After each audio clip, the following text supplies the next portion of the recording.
Welcome back to northern Sweden. It's the end of January now, and the world around us is completely encased in a blanket of snow.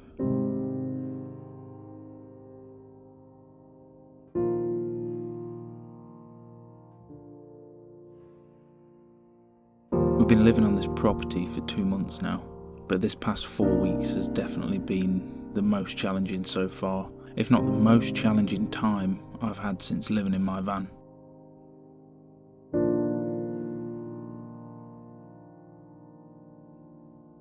The snow is okay to deal with, but the real challenge has been the temperatures, with them often dropping below -30. It can be tricky, living in essentially a tin can outside.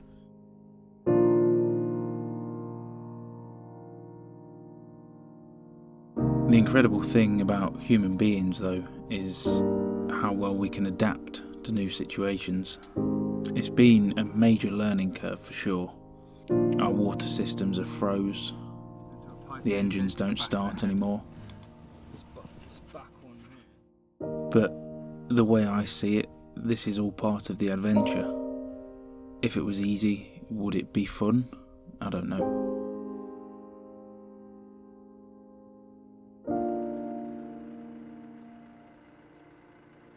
A lot of people won't understand why we'd want to put ourselves in a situation like this. At the end of the day, we make our own paths in life, and ours has led us to this incredible place. And honestly, I can't imagine being anywhere else right now. If you've got some free time on your hands, I would encourage you to go back to episode 1 and start the journey from the very beginning. We'll still be here when you catch up. Then you'll see the experiences we've had before this, and the decisions we've made and challenges we've faced that have led us to where we are now. Because it's one hell of a journey. And my hope for these videos has always been that if I can inspire just one person to take the leap and make a change in their life for the better, then it was all worth it. Not necessarily pack your whole life into a van and go off driving around the world, but to at least feel motivated to try something new, or do that thing that you'd never had the grapes to do before. Because if I can do what I've done on the budget I had with the lack of experience, then anybody can.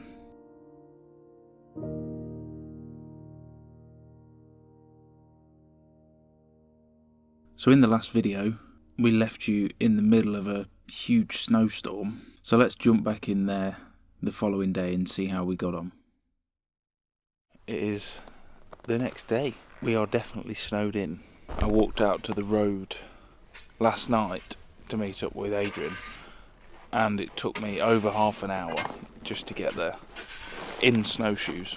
So yeah, we had about a metre, which is not bad for 2 days. But that does mean we can't leave if we wanted to, which luckily we don't. We did start to dig a little road here, but yeah, we soon lost enthusiasm. So we're just accepting defeat for now. My van still looks like that. If we really need to go to the shop or something, we can just walk. Take all day, but you know, it's looking like it's going to be quite the winter.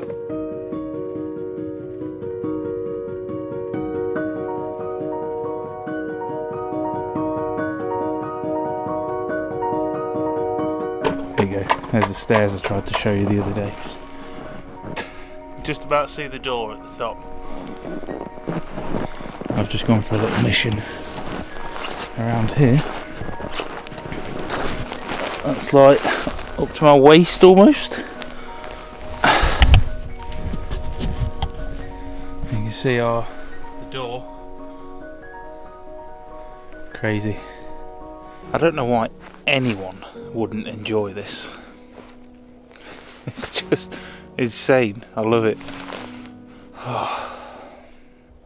Don't go to sleep though, because that would probably be bad. Although it is very comfy.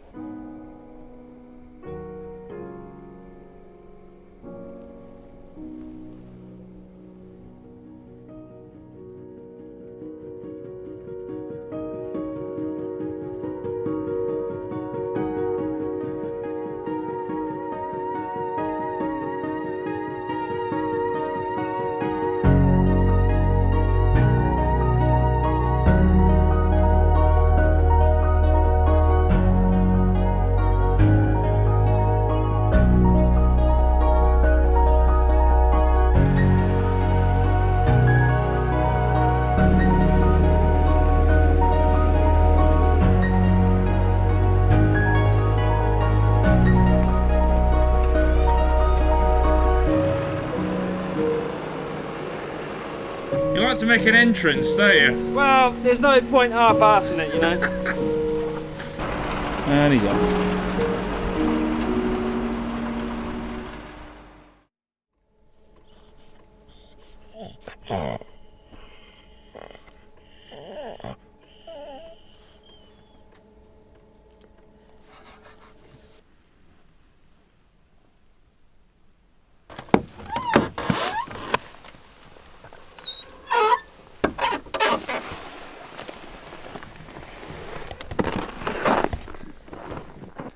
Chilly's hot this morning, bloody hell.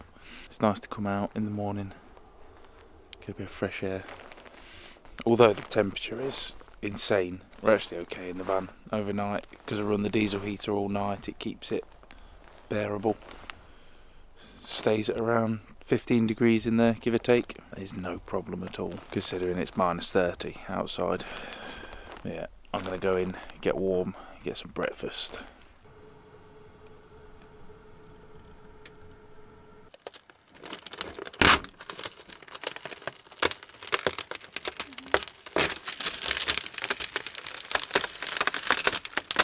God, it's like the sun's just came into the room. You like it? Better?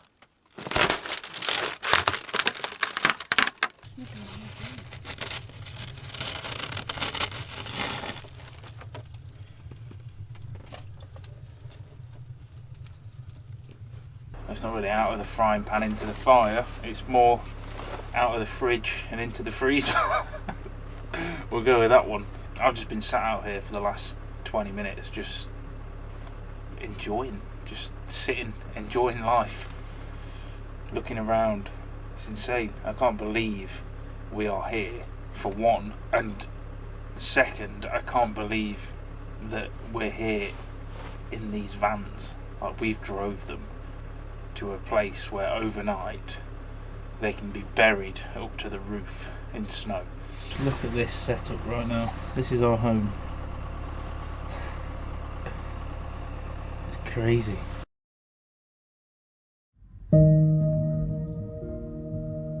Hello everyone. We've had a few days sitting in the vans, and I've spent all today dealing with a load of crap on the internet. So we've decided to just go for a little drive in the Suzuki, change of scene, have a look around. So I thought I'd bring you along with us.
Hello again everyone. I hope you are all well.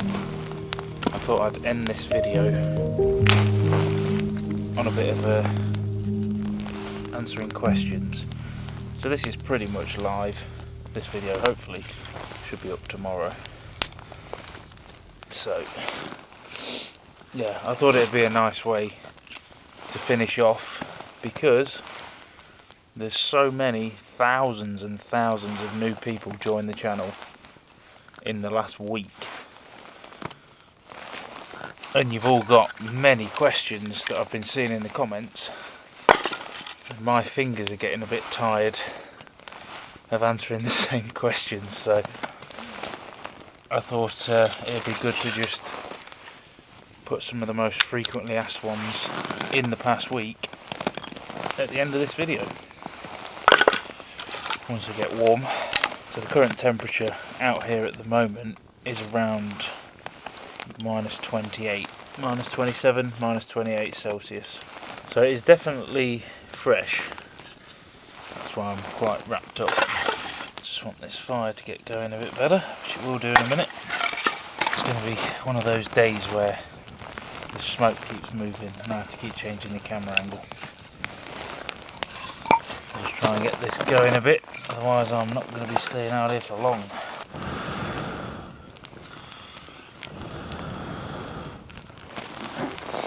It's a problem when all your firewood's frozen solid and soaked.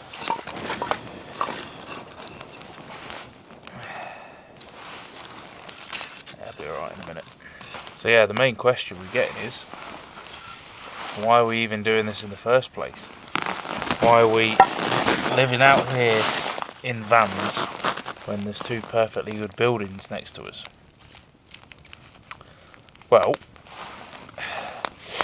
to summarise really quickly, just in case you haven't seen the previous videos, this little plot we're on now, we've just bought this a couple of months back, and the buildings are not habitable at all at the moment.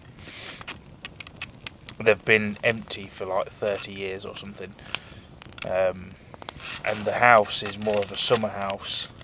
I mean, it does have an old wood fire in there and a wood stove in the kitchen, but they're not connected and the chimney's not been used, so we couldn't use it anyway. And yeah, the foundations are gone, whatever, no insulation. It wouldn't be a pleasant experience, put it that way. With the van, so we're both in my van now, Marie's van, which is the little one next door, that's done, basically. It's frozen solid, and we can't afford to keep them both running, because it's pointless. You need heating on 24 hours a day in these temperatures. Yeah, so the only realistic way that we can get through the winter is by doing it in my van, because I have a fire in there, and that's why you keep seeing me chopping wood in all the videos.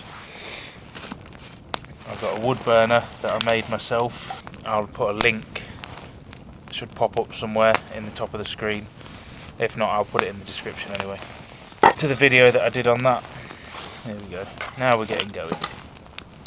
Come on, fire, you need to keep me warm. So yeah, that was another question. And fair enough, if you just stumbled across that last video, you wouldn't know that, because I can't explain everything in every video, obviously, because they'd all just be an hour of me going through things before we even get going. So as I said at the start of this video, if you're interested in what we're doing, you've just come across the channel, I'd encourage you to go back to the beginning and just start from episode 1 and just work your way back up. You should catch up way before you get too out of date anyway, because I'm not uploading that frequently at the minute. Definitely not doing daily videos at the moment. There we go, now we're getting warmer. Another really common question is, why don't we park the vans next to the buildings or put them in the barn? Yeah. The amount of times I've answered the question, why don't you park the vans inside the barn? It's not big enough, unfortunately. We'd have to smash the wall in, and even then the ceiling inside is too low. So it's that's a no-go, unfortunately. And parking next to the buildings, like when we had the storm and the snow drifted all up the side of the van, which a couple of people said that I obviously buried the van myself, because, you know, that'd be the logical thing to do, wouldn't it? Not only is it difficult enough trying to survive in these temperatures, but burying the van just for dramatic effect, that's the smart move, isn't it? Okay, so I'll take the camera, no jump cutting, so you know I'm not making it up. I'll show you the temperature. Alright. Take you off the tripod. The camera's going very weird because of the cold, so it may break. But oh god, the focus ring's frozen. Hang on. Okay, can you see that? Just about. It's about minus 27, I think that is. 28. God, the camera's really not liking this. I don't know how long I'm going to be able to stay out here before that thing breaks. So you have to bear with. But really, I just wanted to sort of come on and say hello to all the new people. I hope you stick around for more of the adventures. If you've only just jumped in at the last video, to summarise what's going on, my name's Ash, Marie's in the van, she is my considerably better half, and our little pooch Bolski, the border collie, he's in there as well. He comes everywhere with us, and he is loving his life out here. That dog's covered more miles than most people I know. Right, I'm going to grab my chair. So another question that we get a lot is, why do we have two vans? Why not just the one van? Obviously right now we're only in the one van. It's just what works for us. I've been in mine for nearly 3 years now. Marie's been in this one for about nearly 2, I think. Coming on 2, something like that. It's just how we like to do it, you know, for 2 reasons. Gives us space if we want it. Obviously we can share a van normally, and then when we need space we can go in the other van. So it kind of acts like a 2-room house, or 2-room apartment, let's call it. And second, because we're full time, you know, there is a chance that one of the vans can break. You're talking, you know, engine failure or electrical failure or whatever. Things break. Shit happens. That's just life. So it's good to have a backup unit so that we're not completely screwed. It was only a few videos back when we were a little bit further up north than we are now, and my van wouldn't start, and it was only -8, I think, -9. My van crapped out. We had to jump start it off this one. And if that was, you know, -20 or something, -30, we'd be in big trouble. I'll go over our experience quickly of what it's like in this sort of temperature, because I know there's a lot of people who will probably never experience this in their lives. Also, I know there's a lot of people who experience worse, so, you know, I'll try and give an insight for everybody, especially the people back in the UK, because, you know, this isn't normal back there, that's for sure, and that's where we're from. Obviously, the only reason we're able to do what we're doing now, which is survive here in the vans, because we're on our own plot, you know, we don't have to move, because the vans won't work anyway. And also we have amazing friends not very far away from us. Yeah, without them, when you've seen the tractors in the videos, that's them. Same with the generator, because that's what we've been using. Somebody noticed, they thought we were on hookup. We are, but on a generator. There's no power on this plot. There's a cable that goes between the van and this little hut. That is going to a Ubiquiti internet antenna thing that is beaming, is about 350 metres in that direction, to a house of someone we know who isn't there, and there's another antenna in their house, and that's connecting us up. So that's just for internet. But power wise, we are, yeah, When we can start the vans, we're running off the B2B. When we can't start the vans, it's generator, and I've got a charger in the back. But again, if we were on the road, we'd be screwed. If you've got a proper engine preheater, diesel one, and a good starter battery, you'd be okay. But we don't have that yet, so we'd probably be dead by now. I'm not joking either. These temperatures, you know, although it's quite comfortable now sitting by the fire, if you get yourself in a pickle, like, you could seriously die. You'd freeze to death. If you're out in the middle of nowhere with no signal, you've run out of power, all of your food is going to freeze, the van is going to freeze. It's quite alarming actually what can freeze. You'd be surprised. So Marie's van, everything, anything that is a liquid is frozen solid.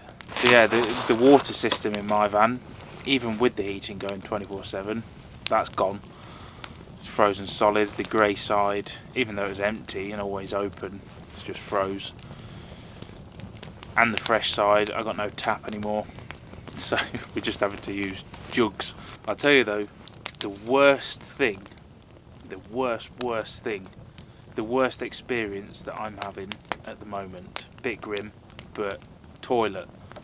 I have a Thetford cassette. It's a 30-litre cassette thing that pulls out the side of the van. You probably know what I'm going to say, but once you actually get the toilet open, because that is a challenge in itself, I have to pour boiling water on the little trapdoor thing to unfreeze it and wait 10 minutes. So you got to pre-plan your toilet breaks.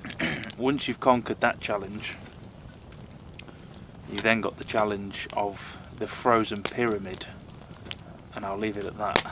Last time we emptied our toilet, because we can't empty them here obviously, we have to drive about an hour to the closest like Elsan point, and it took me 3 hours, not exaggerating, 3 hours of pouring hot water in there, shaking it around to defrost.